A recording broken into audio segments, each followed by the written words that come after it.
iPad 2 compared to the original iPad. You can see I got a white iPad 2 just because everybody seemed to like the white iPhone 4, so I figured why not get a white iPad.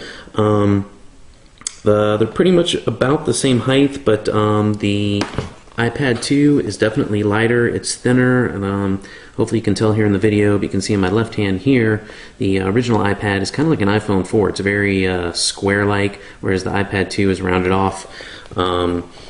Obviously the iPad 2 has your front-facing camera here, which your iPad doesn't.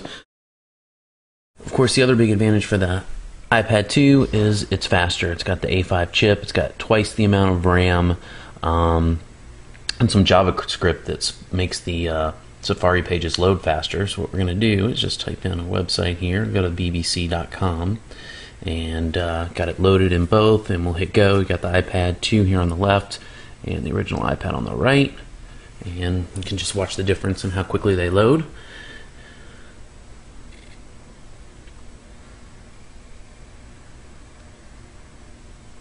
You see the iPad 2 loaded a little bit faster on that website. So it's not just Safari web pages that are loading faster. The apps are launching faster, of course, because again, the more RAM, faster chip. As you see, we'll just open YouTube here, probably a common one a lot of you do.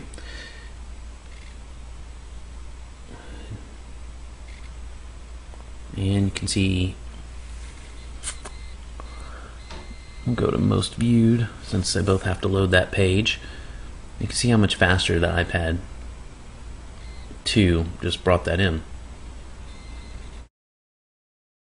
And of course, because it has the front-facing camera, the iPad 2 has FaceTime, which is why I didn't get the original iPad. This is pretty much a must-have function for this device, which, like I mentioned before, is pretty much a home device for videos and stuff like that. It works a lot better, just the bigger screen is just much more enjoyable to FaceTime. See a little icon here. Obviously, you do it with email addresses as opposed to phone numbers. Incoming call, we'll accept. Obviously, you have to do this over Wi-Fi. See how long it takes to connect. Oh, there we go. Not too long. There's my lovely other half.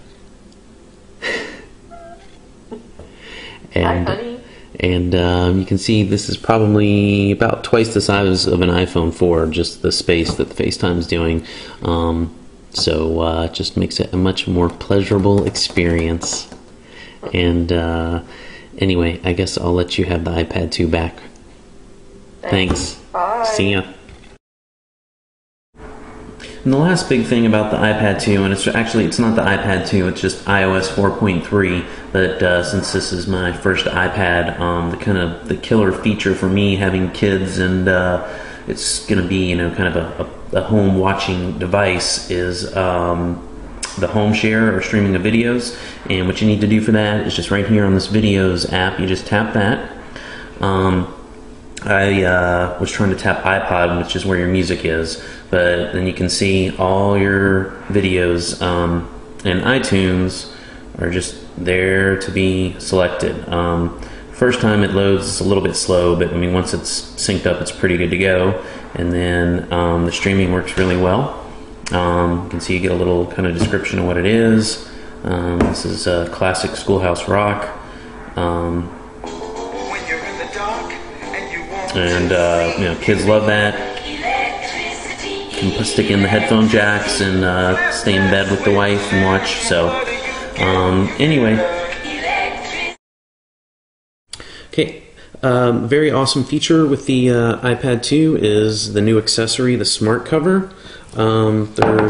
Comes in a leather like this for $70 or polyurethane for $40. Either way, it works the same. There are magnets here on the left side of your iPad 2, not on the right side. Doesn't work on the right side, only on the left side. So it just, look at how easily it sticks on there. When you fold it over, it automatically turns your iPad off, and then when you open it, it automatically turns it on. But what's really cool about this, I think, is if you fold it back like a triangle shape, like so, then you just flip it down like that. It becomes perfect for typing. Let's make sure I got this high enough to where you can see it.